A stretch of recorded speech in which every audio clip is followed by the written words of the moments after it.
नमस्कार साथियों, मेरा नाम देवेश सावित्री देवी राजपूत है और आज हम आप लोगों के सामने लाए हैं जनता की बात, जिसमें मेरे विशेष सहयोगी अमित चतुर्वेदी जी और अंकित जी।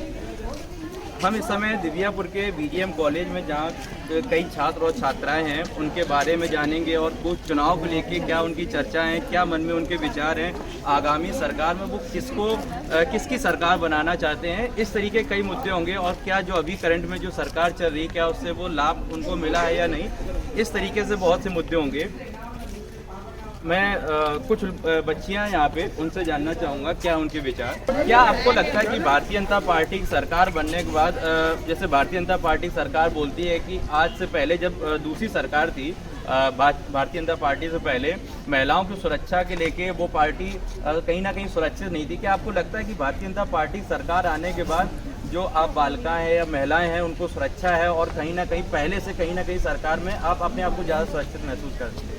मेरा नाम संतोषी है और मैं बीजेपी छात्रा हूँ ये फर्स्ट की। मुझे ज़्यादा पता नहीं जनता वंता के बारे में, लेकिन इतना पता है कि पहले जो शिक्षा होती थी शायद उन लोगों को कम मिलता है पढ़ने के लिए। लेकिन मैं समझदार हूँ, मुझे इतना पता है कि शिक्षा वाला उन्नति तो कर ही रही है, लेकिन जो गाँव के लड़की तो पढ़ने वाली पहले मुझे इतना पता है। लेकिन अब गाँव के लड़कियाँ यहाँ तक आ सकती हैं, बहुत दूर तक जा सकती हैं और पेरेंट्स लोग भी हाँ के वो हाँ बोल देते हैं। लेकिन पेरेंट्स लोग पहले हाँ नहीं बोलते थे क्योंकि लड़कियों को इतना मतलब लोग बोलते नहीं थे कि किसके पढ़ने जाओ। लड़कों के लोग बहुत लड़कियां जा रही हैं मतलब पास में स्कूल में, और लड़कों को भेजते दिल्ली कलकत्ता मुंबई और लड़कियों को कुछ नहीं देते थे। लेकिन अब ऐसा कुछ नहीं है। मोदी सरकार हाँ इतना जरूर हुआ है कि लड़कियां अब भी दूर जा सकती हैं। पैसे लोग बोल देते हैं हाँ जाओ बेटा पढ़ा जाके, उनको भरोसा होता नहीं बेटियों के ऊपर। तो क्या आज के समय पे लड़की अगर रात को 9 बजे या 10 बजे निकल रही है, क्या सुरक्षित है पिछली सरकार की अपेक्षा, या पिछली सरकारी की तरह आज भी उसी तरीके से चीजें? नहीं, हाँ ये रूल चेंज हो गए। लड़कियां आप सुरक्षित हैं, वो भले ही रात में 10 बजे घर पे आती हैं, लेकिन उनको कुछ नहीं कहा जा सकता है। अभी एक मुद्दा आया, अभी कल सरकार ने एक बिल पारित किया जिसमें पहले लड़कियों की जो शादी की उम्र थी वो 18 साल से 21 साल कर दी है। तो उसको लेके आपकी क्या सोच है? क्या ये मुद्दा या जो राय जो सरकार ने रखी है, जो प्रस्ताव पारित किया है वो सही है, या आपके हिसाब से इससे कोई फर्क नहीं पड़ने वाला है? ये सही है। तो आप कहीं ना कहीं सहमत है कि 18 से 21 साल होनी चाहिए और बच्चों जो लड़कियां छात्राएं हैं उनको और पढ़ने का मौका दिया जाए या और उनको सोच या समझने का मौका दिया जाए, क्योंकि वो एक नई जिंदगी शुरू करती है। योजनाएं सरकार बता रही है वो उनका लाभ आप लोगों को मिला है? आप लोगों को लाभ मिला है? कुछ तो सरकार को ऐसा करना चाहिए जो सरकार हम लोग अपने बच्चों को पढ़ा सकते। जब उनके लिए कुछ रोजगार नहीं होगा तो वो अपने बच्चों को कहाँ से पढ़ाएंगे? कोरोना काल में क्या भारतीय जनता पार्टी सफल हुई है कि नहीं? अन्य राज्यों में भी भारतीय जनता पार्टी सरकार थी और कहीं नहीं भी थी और केंद्र में भारतीय जनता पार्टी सरकार है। क्या आपको लगता है कि जो वैक्सीनेशन कार्यक्रम थे या जो भी कोरोना के समय इलाज का था, क्या अन्य देशों की अपेक्षा भारत में उस तरीके की चीज़ें ज़्यादा सुविधाजनक रही हैं या नहीं रही हैं? सरकार कितनी सफल हुई है? देखिए, इस मामले में अगर सरकार थोड़ा स्वाद की नीति ना अपनाती, चुनावों पर इतना ध्यान न देती तो इसको थोड़ा और अच्छे से कंट्रोल किया जा सकता था, वैक्सीनेशन का कार्य और जल्दी हो सकता था। लेकिन सरकार ने स्वार्थों के चलते अपने सत्ता के लोभ में कहीं ना कहीं ये समय का दुरुपयोग भी किया। यही वजह रही कि दूसरी लहर में इतनी लोगों की डेथ हुई। ये एक शर्मनाक बात है, तो ऐसा नहीं होना चाहिए। मैं आपसे एक चीज़ पूछना चाह रहा हूँ कि आज का जो चुनाव है वो कहीं ना कहीं जो भी पार्टियां उन्होंने जातिगत कर दिया है। क्या आपको लगता है कि जो छात्र हैं वो उन जातियों से निकल के या उन लोगों की जो पार्टियां हैं जिस तरीके से विचार लोगों को भरते हैं, क्या उनसे निकल के वो अपनी सोच के अनुरूप अब वोट करेंगे? जी सर, बिल्कुल अपनी सोच के अनुरूप वोट करेंगे। ये कुछ नहीं है कि यादव को वोट करेगा और SC वोट करेगा, ये बिल्कुल भी नहीं है सर। जो भी अब शिक्षा के स्तर पे बढ़ता जा रहा है, छात्र जो भी अच्छी पार्टी लगी उसको वोट करेंगे। एक बड़ा मुद्दा उठता है कि जो सरकार है भारतीय जनता पार्टी की वो जगह के नाम बदलती है या पुराने नामों को दोबारा से ला रही है। क्या आपके हिसाब से ये सही है या इससे कोई फर्क नहीं पड़ता? इससे कोई फर्क नहीं पड़ता है, ये बिल्कुल गलत है। तो आप किसकी सरकार बना रही हैं? आम आदमी पार्टी। आप किसकी सरकार बना रही हैं? तो आप किसकी सरकार बना रही हैं? समाजवादी पार्टी की। आप भारतीय जनता पार्टी के बना रहे हैं। और भी लोगों से विचार जानेंगे, आप किसकी बना रहे हैं?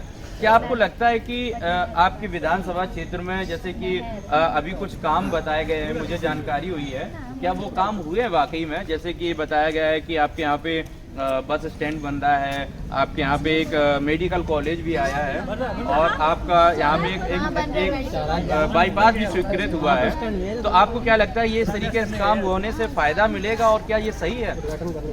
जैसे भारतीय जनता पार्टी की सरकार आई है, क्या आपको लगता है जैसे गांव में शौचालय है वो आए हैं, या फिर जो कॉलोनियाँ थी, प्रधानमंत्री आवास योजना थी वो आए हैं, या बिजली की भी बहुत समस्या थी, क्या उन पे सुधार हुआ या नहीं? क्या वो चीज़ें आपके क्षेत्र में मिली है लाभ उन चीज़ों का?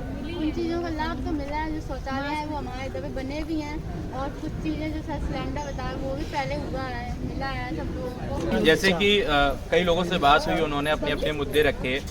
क्या भारतीय जनता पार्टी जो इस समय सरकार है जिसकी, क्या छात्रवृत्ति को लेके बच्चों को लाभ मिला है और मिला है या नहीं मिला है, उस पर भी आप बताइएगा, और किस तरीके से क्या आपके विचार हैं?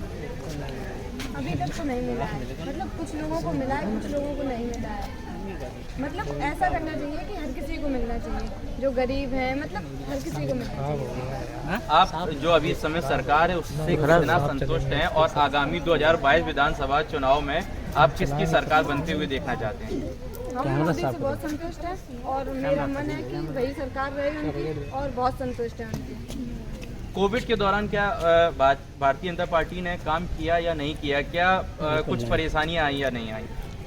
हाँ, परेशानियाँ जरूर आई हैं, मतलब कुछ लोगों की डेथ भी हुई है, लेकिन मोदी ने वैक्सीन का भी फिर किया है, तो वैक्सीन का भी। यहाँ पे बहुत से लोग बोल रहे थे कि आम आदमी पार्टी है उसको आना चाहिए, तो क्या आपको लगता है कि उसकी ज़रूरत है अभी या नहीं, और क्या वो आ पाएगी यहाँ पे जो क्योंकि उनका आम आदमी पार्टी है वो उत्तर प्रदेश में कदम रख रही है, अभी कहीं ना कहीं सफल नहीं है, तो आपको क्या लगता है कि सफल हो सकती है? नहीं, आम आदमी पार्टी का तो कुछ पता नहीं है, लेकिन आप बोल रही थी आम आदमी पार्टी को लेके कि आम आदमी पार्टी सरकार आनी चाहिए, अभी आपको क्या लगता है कि आम आदमी पार्टी जो सरकार है वो उत्तर प्रदेश में कितनी अभी सक्सेस है? क्या वो आगामी चुनाव में अपनी एक पकड़ बना पाएगी या नहीं बना पाएगी? इतना तो पता नहीं है, लेकिन हमारा उम्मीद है कि हो सकती है। हो सकती है। मान लीजिए अगर आम आदमी पार्टी के जगह अगर आपको अगर किसी और को भी वोट देना रहे, तो आप दूसरे नंबर पे किसको रखेंगे? पहला नंबर पे मेरा अखिलेश ही रहेगा, और दूसरे पे आपकी आम आदमी पार्टी।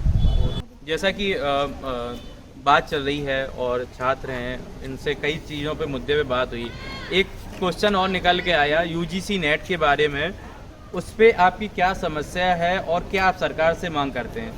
देखिए, पहले तो कोरोना की भयावह जो बीमारी आई, इसके चलते काफ़ी लेट हुआ यूजीसी एग्ज़ाम, और इसमें क्या है कि 1.5 साल तक, मतलब 1.5 साल तक प्रोसेस हो गई। इसमें क्या है कि जब बच्चा जीआरएफ निकालता है, टॉप करता है, अच्छे मेरिट में आता है, तो उसे 40,000 लगभग मान दिया जाता है हर महीने, 3 से 5 साल के लिए पीएचडी के लिए।